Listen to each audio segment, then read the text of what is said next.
Welcome to Just Wanna Quilt, a research podcast coming out of Tulane University Law School, where we explore all kinds of things, stories about quilting, tools, field trips, maybe some famous quilters stop by, and, of course, a little bit of copyright thrown in just for fun. I'm Elizabeth Townsend Guard. I'm a law professor at Tulane University Law School, and I just wanna quilt. So today we're talking to Julie Brodersen.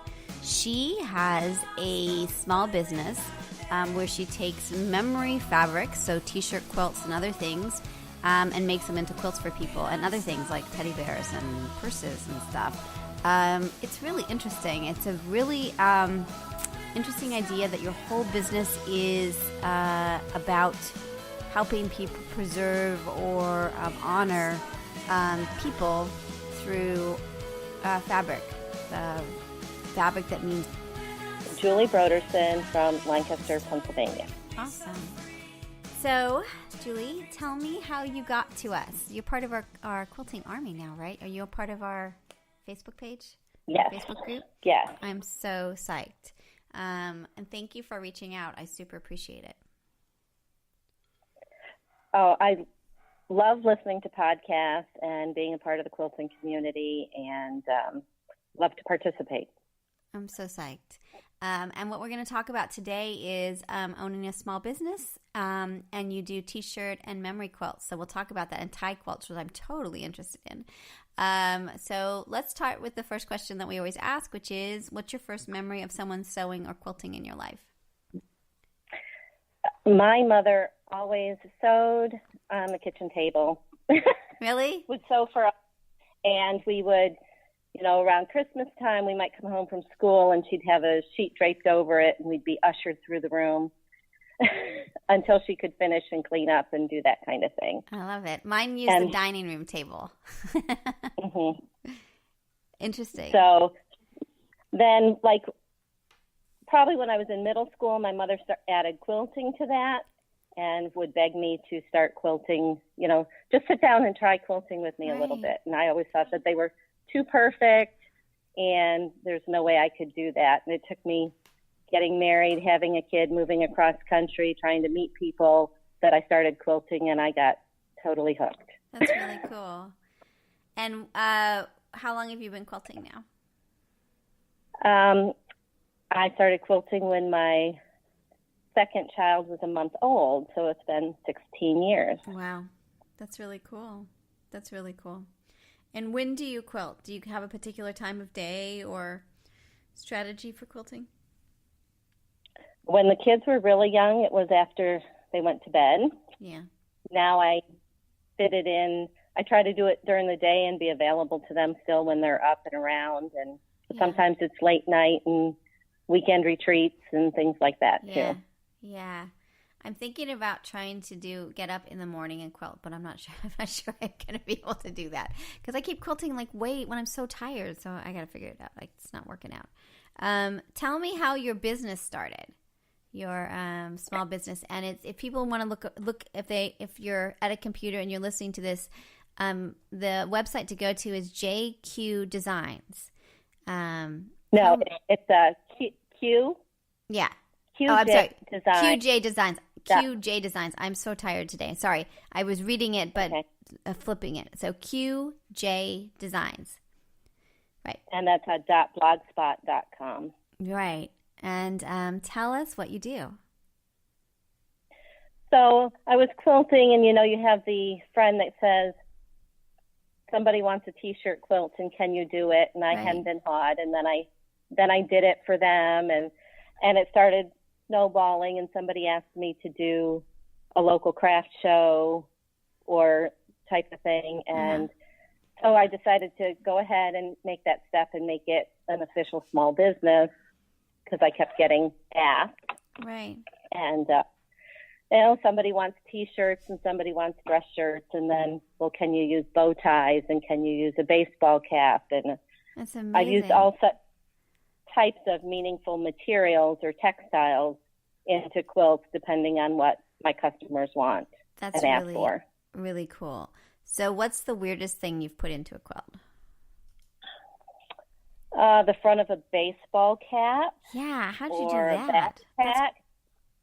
You really can pick it apart and take out the stiffener and get maybe a 3.5 by 5.5 inch rectangle out of that. That's amazing. That's amazing. So let's talk a little bit about the process maybe, and then maybe a little bit about the business side of it. Does that work for you? Okay. Okay, cool. So tell me about, like, when you create a t-shirt quilt, what's your strategy? Because I know there's a lot of people out there, and we've got a product that helps you stabilize the t-shirts that I haven't tried yet. But what's your strategy for doing t-shirt quilts? Unless it's a secret. Is it a secret? Well, I really enjoy being able to sit down face-to-face with my customers if possible, if they're local, and going through each of their shirts or items and understanding what's important in them.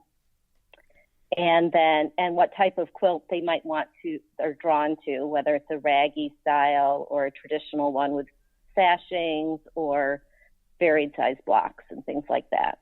That's really cool. But I really try to get direction so that my customers end up with a product that they really like. So that's really where I start, so that I'm not cutting off or not using what's really important and holds the biggest memories. Then I go home and I start the design process. I do like to design some of it before I cut anything, if possible. Use some technology there, just so that, again, I'm making good use of the materials that I have and not cutting something wrong. Yeah. Interesting. Anything that's stretchy or fragile or anything like that, I do use a stabilizer on as I'm putting it together. Interesting. How long do they take you to make? Oh, it's so varied. It can be. I generally try to turn customers' quilts around in 8 to 12 weeks. But as far as actual work time, if I'm starting with 300 neckties or 12 t-shirts, it can be very different. That's or bow craziness. ties. Bow ties take a longer time to take apart. All right, so the necktie thing is so cool. So tell me, like, how you strategize on neckties, because I think I've got some here, and we should do some. Although I have this vision of like sneaking in and getting neckties. But tell me about the necktie quilts, and the bow tie. But the bow tie looks really cool too. Bow tie quilts are harder because there's less fabric, and not all bow ties are the same shape when you take them apart. But there's a similar fabric. So once you've opened up your item, unstitched things, and ironed them flat, then you can see what fabric you have to work with. And did you made one that I'm online at your Pinterest account. You have a bow tie one where you made them look like bow ties. Did you? That's correct. But did you make them? It looks like it's a 4-patch and then something on top. Is it like a fake bow tie, or did you do the bow tie?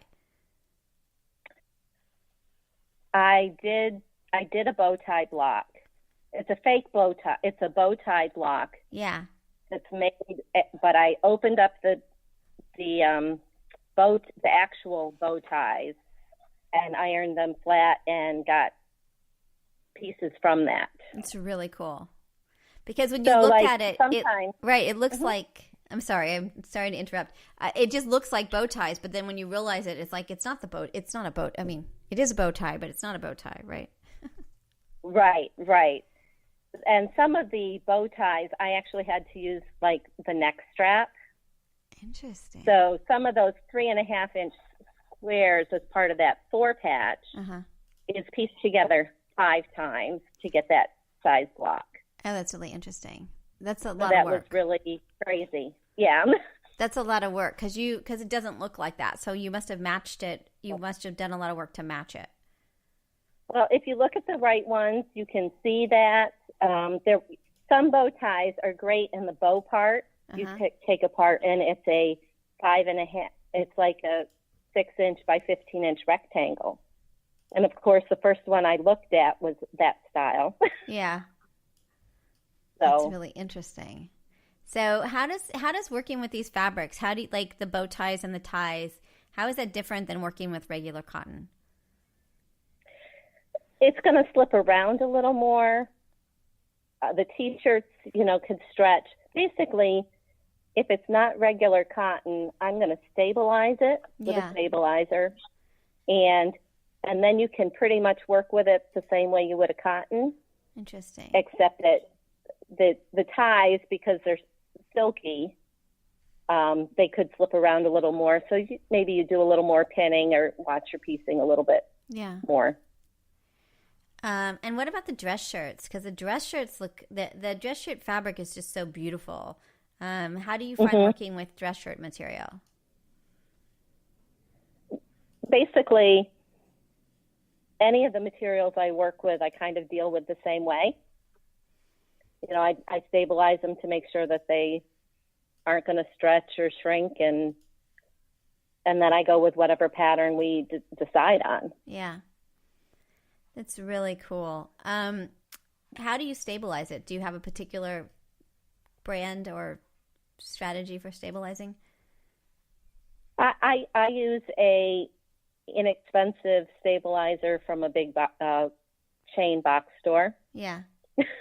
And so if I want to do it, how do I know? Like if I'm going to go to say Joanns or someplace, like how am I and we don't get any money from anybody.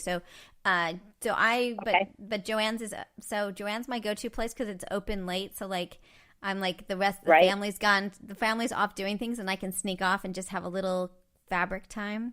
And it's like, 8:00 at night. So I go there. What am I looking for? Like I want to make a t-shirt quilt. I'm going to look online. But you do this for a living. So the question is like, what is yours? It's like, what is a stabilizer? Where do I find it? What is it exactly? Like where do I begin? I'm in Joanns or I'm in some other big box store or a quilting shop too. And I don't want to be foolish in the quilting shop. I want to go in and tell them what I need and not feel like they're going to be like, oh, clearly you don't know what you're doing. What do I say? Or how do I find it? I would ask for the interfacings or the stabilizers. Okay. I also interfacings or stabilizers. I also go to Joanns. That's my go-to place still. Yeah. And they have just a lightweight interfacing that I've had no problem with. Some people feel like you need a stretch interfacing to go on the stretch t-shirts, but I've had no problem with it. So you don't have to do like a knit interfacing, just the regular, a lightweight interfacing. And then what do you do with that? Because I haven't made these before. When you're making a t-shirt quilt, what do you do exactly? You just put the interface on before you cut it, after you cut it? Like when do you, walk me through it in case somebody like me hasn't done it before. Okay. So if it's like a t-shirt, because that's a round object, I'm going to cut it flat. Mm-hmm. Much larger than the size block that I want to cut. So maybe I'd cut it at the side seams just so that it lays flat. Or if it's a small design, I might cut like 3 inches all the way around because I'm only going to use 5 inches. So maybe I would cut it at 10. Yeah. Ish. And then I would stabilize that flat piece. So I would take it to my ironing board and put the fusible to the back side of the t-shirt and press it on according to most interfacings and stabilizers have how you need to press it on, how long you have to heat it, and at what setting. So read directions. Read the directions so that you're doing it according to that, yes. Right. And with t-shirts, some of those painted decals and stuff can melt when they get the iron directly on them, so you do have to be careful with that. I use like a Teflon sheet to protect. Got it. Interesting. And then so any material I'm using, I'm going to put some interfacing in a little bit larger than I want to cut the final size to. And then I would trim it down so that those edges are well sealed with the fusing, the interfacing. And then the fabric that's going around the memory quilts or even the ties, are you using just regular cotton for that? Can you mix the fabrics?